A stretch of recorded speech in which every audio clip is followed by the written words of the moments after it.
The rapid cognitive screen was developed out of the St. Louis University mental status exam, colloquially known as the SLUMS.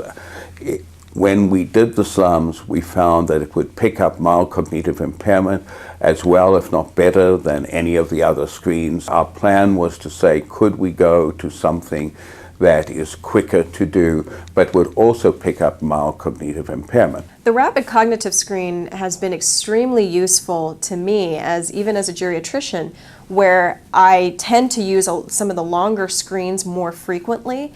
If I'm in a hurry and I have somebody that maybe what I call the doorknob complaint, where I was about to walk out the door and then they say, oh, by the way, doctor, I've also noticed some of these other issues, I can use this very rapid screen. It takes just literally a few minutes, and I ask those questions, and I get a lot of information from that in a short amount of time. There are 3 parts to the rapid cognitive screen. The first is 5 words that you need to memorize. The second part is the drawing of a clock and putting in the time at 10 to 11. And the third part is a paragraph where there is one question on the paragraph, and that requires the person to take the name of the town and place it in a state, or to take the name of the town and place it in a country, the international version.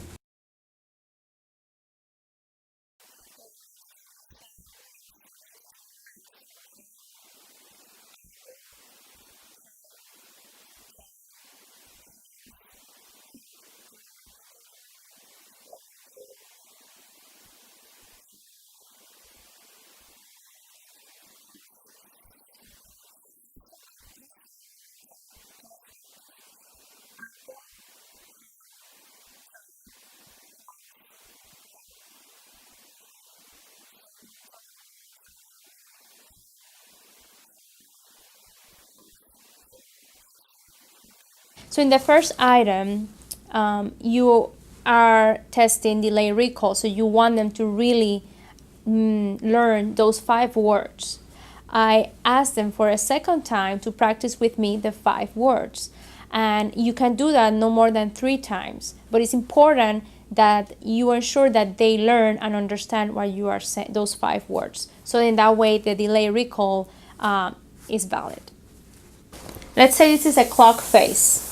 I would like you to put the clock numbers on it. I would like you to put the time with the hour marker saying 10 minutes to 11 o'clock. The hour. Well, I did that wrong. You can erase yes.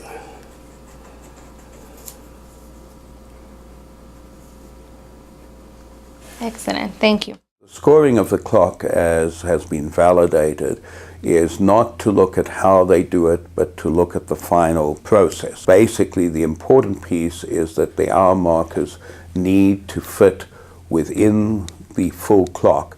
Many people will get most of the hour markers in, and they will have got to what most of us would think is about 6 o'clock or something like that. And then they may put the last 2 in the right places. That would basically be inappropriate, and they would get no marks for that. Varieties of different things, including clock reversal, can occur. All of those lose you your marks for the clock part. When you come to the time, we've used 10 to 11. The important piece is the person is told the time before they start drawing the clock, and you cannot cue them. Many people come back and say, please, what was that time again?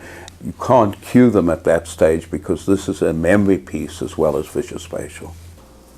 All right, what were those 5 words I told you to memorize? Apple, tie, house, car. I forgot one of them. I don't remember what that was.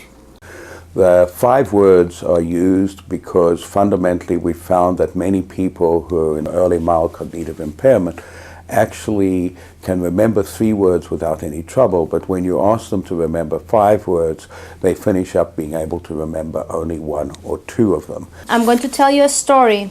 Listen to it carefully because I'm going to ask you some questions afterwards, okay? Jill was a very successful stockbroker. She made a lot of money on the stock market. She then met Jack, a devastatingly handsome man. She married him and had 3 children. They lived in Chicago.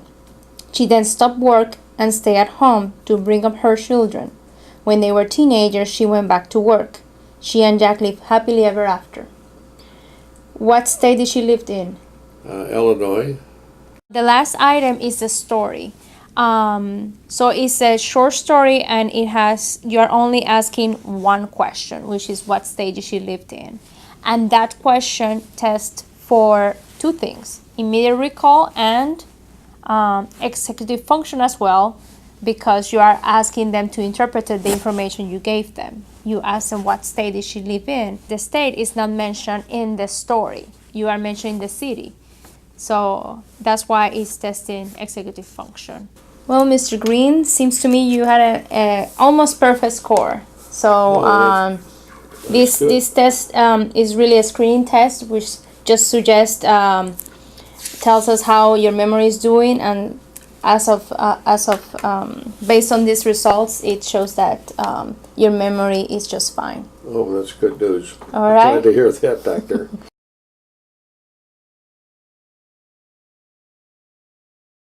It's fairly clear that many people with early cognitive impairment, either mild cognitive impairment or even dementia, do not have the diagnosis made by physicians.